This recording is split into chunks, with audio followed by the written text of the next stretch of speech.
Desde o momento em que o noivado foi selado, uma sombra pairava sobre Marceline. E essa sombra tinha nome e sobrenome: Conde Fran, Ois de Balmont. O orgulho ferido dele era como um animal farejando a presa.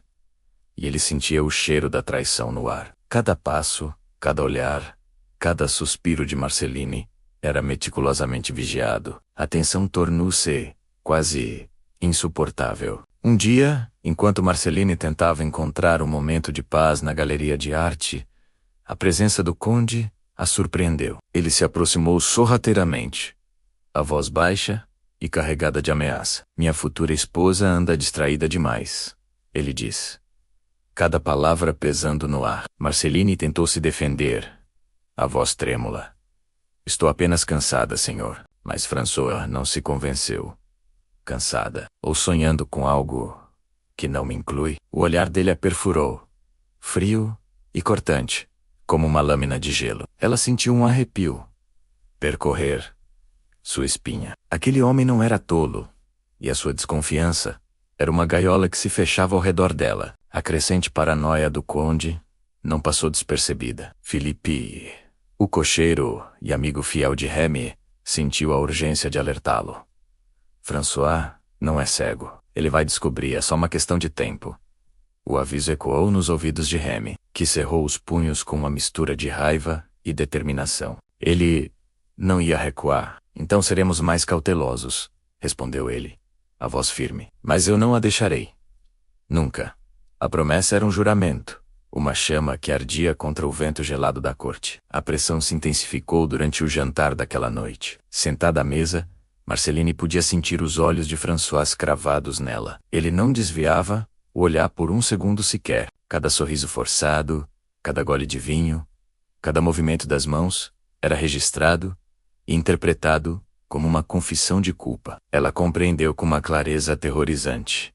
O conde desconfiava dela. E nada no mundo era mais perigoso do que um homem poderoso e orgulhoso que se sentia traído. O jogo havia se tornado mortal. E então chegou a noite do baile de máscaras. O salão principal do palácio brilhava sob a luz de centenas de velas, criando um espetáculo de sombras e luz. Damas e cavalheiros escondidos atrás de máscaras elaboradas dançavam ao som da orquestra, num turbilhão de seda e joias. Para Marceline, no entanto, aquele cenário deslumbrante era apenas um borrão. Seu coração, escondido atrás de uma delicada máscara de plumas, buscava apenas uma coisa: um par de olhos castanhos, quentes e familiares. E então, ela o viu. Lá estava ele, Remy, posicionado entre os músicos, também mascarado. Por um instante que pareceu durar uma eternidade, seus olhares se cruzaram através da multidão. Foi um reconhecimento instantâneo, uma conexão elétrica que desafiava a distância e os disfarces. O mundo ao redor deles desapareceu. Durante a dança seguinte, Marceline se deixou guiar por um cavalheiro qualquer, mas seu corpo se movia no automático. Sua mente e sua alma estavam com Remy. Ao final da música, com o coração batendo descontroladamente, ela se afastou discretamente da multidão, deslizando para um corredor lateral, menos iluminado, como se tivessem combinado sem dizer uma palavra.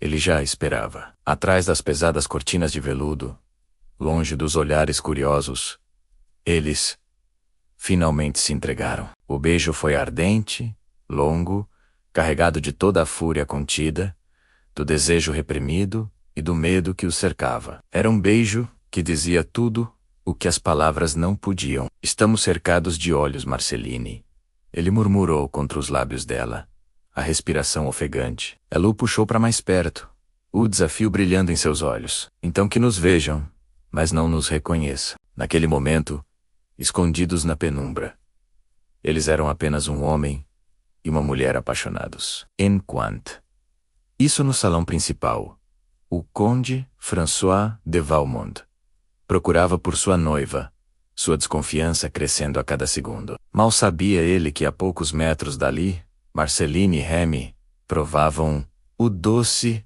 e perigoso veneno de amar em segredo. Naquela mesma noite, deitada em sua suntuosa cama dourada, Marceline não conseguia dormir. O quarto estava em silêncio, mas sua mente era um turbilhão. O coração, ainda acelerado pelo quase flagrante no baile. Os lábios, ainda queimando, com o gosto do beijo de Remy. Ela sabia, com uma certeza absoluta, que não podia mais viver aquela vida dupla. Não podia mais dar um passo em direção ao dever e outro em direção ao desejo. Estava sendo partida ao meio. O conde a vigiava como um falcão. O pai lhe impunha um destino que não era o seu.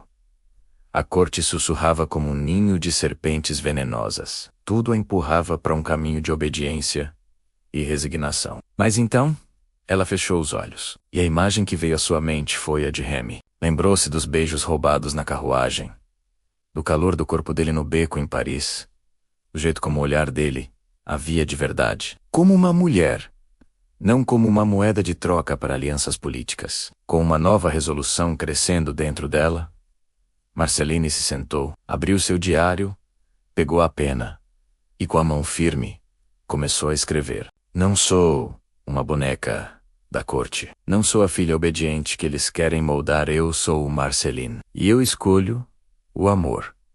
As lágrimas começaram a cair sobre o papel, manchando a tinta. Mas não eram lágrimas de medo ou de tristeza. Eram lágrimas de coragem. Naquele instante, no silêncio de seu quarto, Marceline de Valois encontrou sua verdadeira força e decidiu lutar por sua liberdade. A revolução havia começado, e assim, Marceline toma a decisão que mudará tudo. Mas será que a coragem dela será suficiente para enfrentar um conde, um pai e uma corte inteira? O que acontecerá quando a escolha dela vier à luz? Não perca o próximo episódio dessa história de amor e rebelião. Se você está torcendo por Marceline e Remy, deixe seu like para nos dar aquela força e não se esqueça de se inscrever no canal e ativar o sininho para não perder nenhum capítulo. Muito obrigado por assistir e até a próxima.